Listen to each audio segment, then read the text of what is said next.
J'aime bien les nouveaux outils dans Lightroom classique et j'aime bien de la façon qu'ils nous permettent de redonner vie à des ciels qui étaient fades, qui semblaient être condamnés.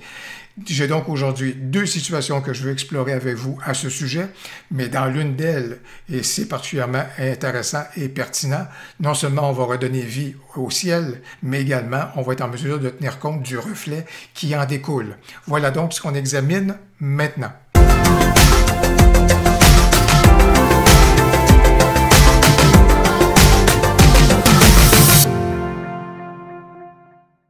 Dans la première situation, photo qu'on va examiner ensemble, j'aime bien ce que cette photo-ci apporte comme défi. Il y en a deux.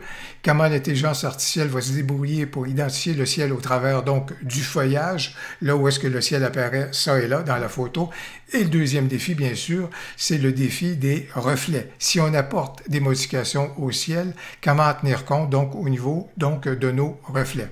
Alors, d'entrée de jeu, on va donc demander à Lightroom Classic et on va créer un masque. On va donc demander à Lightroom Classic d'identifier donc le ciel. Et je peux vous dire qu'avec pour bien des logiciels en intelligence artificielle qui cherchent justement à identifier le ciel, assez souvent, ils réussissent aussi peu que ce que vous voyez comme c'est là, que Lightroom Classic parvient à faire, c'est-à-dire vous voyez qu'au niveau du ciel, il a réussi tout simplement à identifier une très faible portion donc du ciel.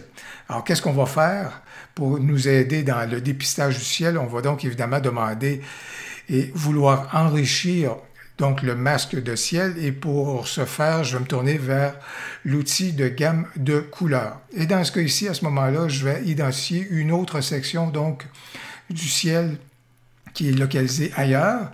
Et j'aime bien, comme c'est là, ce que le masque qui a été créé. Alors, vous voyez que grâce à l'outil gamme de couleurs et à la sélection que j'ai pu faire, on vient d'identifier que le ciel, il y en a des sections qui sont ailleurs, y compris ailleurs au travers donc du feuillage.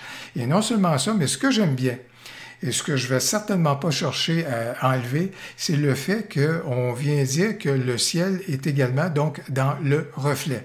J'aime bien ça parce qu'à partir de maintenant, donc, ce qu'on va apporter comme modification au niveau de notre ciel, bien, ça va trouver un écho donc dans le reflet donc de l'eau. Juste avant de plonger dans mes retouches, je vais juste basculer dans un autre mode de visionnement du masque, parce que dans ce cas ici, ça me permet de regarder les choses avec un petit peu plus de détails et de précision. Et je vous dirais que quand je regarde tout cela ici, je vais peut-être juste resserrer le masque un tout petit peu plus, raffermir sur lui-ci, sur les zones qui sont sombres ou noir comme c'est là, de façon à m'assurer qu'il n'y a pas nécessairement d'effet et d'impact quand je vais apporter des retouches à mon ciel. Alors ça me convient très bien.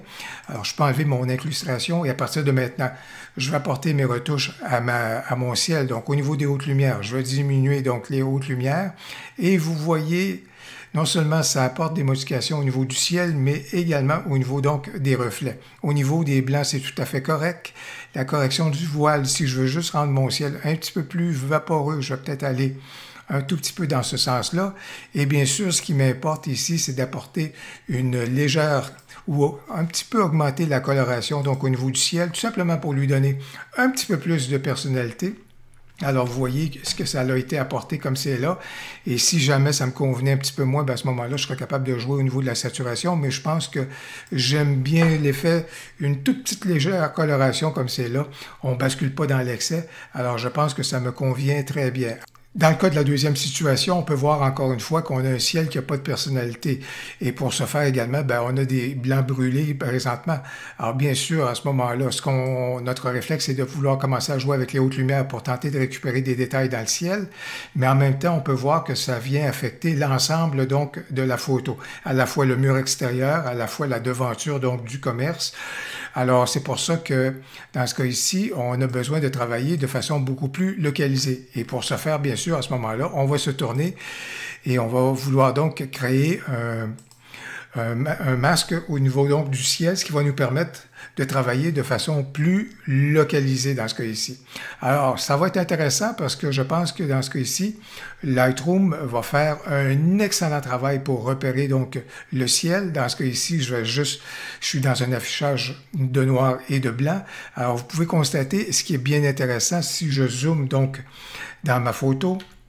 Vous voyez, ici, c'est intéressant parce que il y avait effectivement un bout de ciel qui passait au travers, donc juste ici dans le haut. Alors, le logiciel a réussi donc à pouvoir retracer donc cet élément-là de ciel.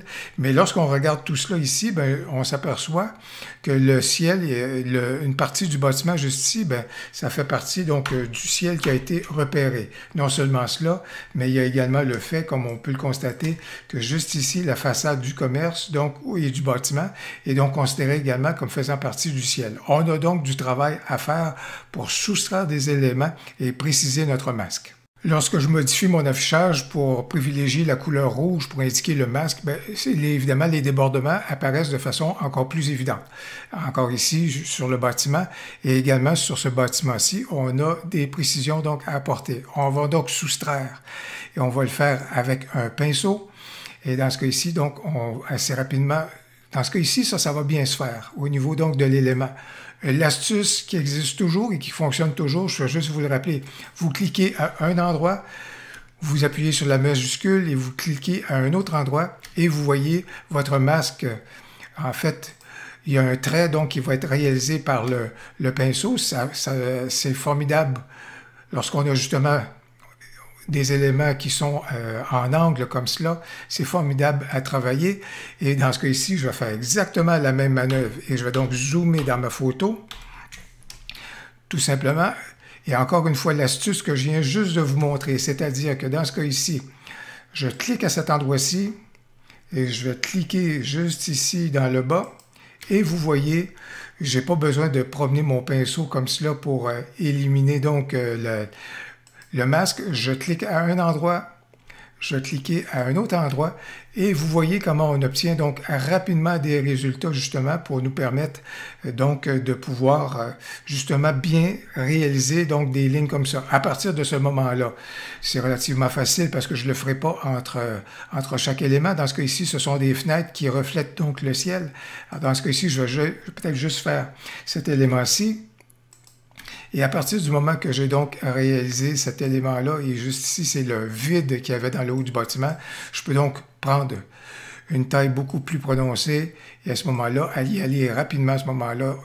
À partir du moment que j'ai justement réalisé les bords du bâtiment, je peux y aller beaucoup plus rapidement à ce moment-là pour raffermir mon masque, préciser mon masque, juste en diminuant. Donc, c'est ici. Et dans ce cas ici, c'était donc le reflet qu'on aurait dans les fenêtres, qu'on pourrait laisser si on voulait, mais dans ce cas-ci, je pense que on va donc justement, petite mauvaise manœuvre, mais j'ai juste besoin donc de raffermir tout cela, éliminer cela.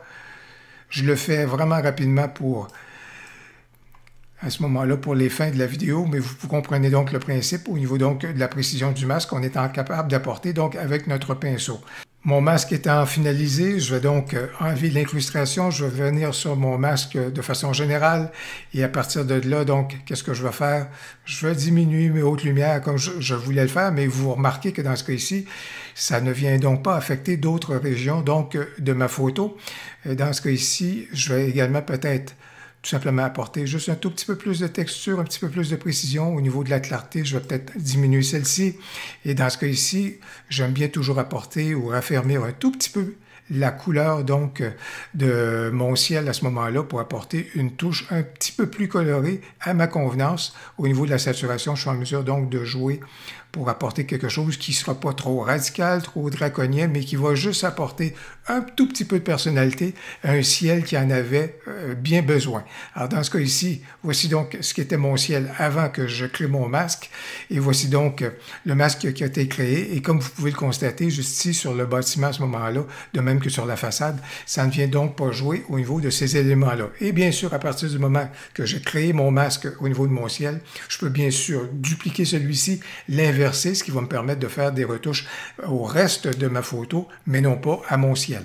Ben voilà qu'on a été capable d'apporter de la vie à deux ciels qui en avaient bien besoin grâce aux outils de masque dans Lightroom classique et surtout dans la première situation que les modifications qu'on a apportées à notre ciel ont pu se refléter donc au niveau donc de la surface de l'eau. J'espère que vous avez aimé la vidéo, j'espère qu'elle a été une source d'inspiration pour vous.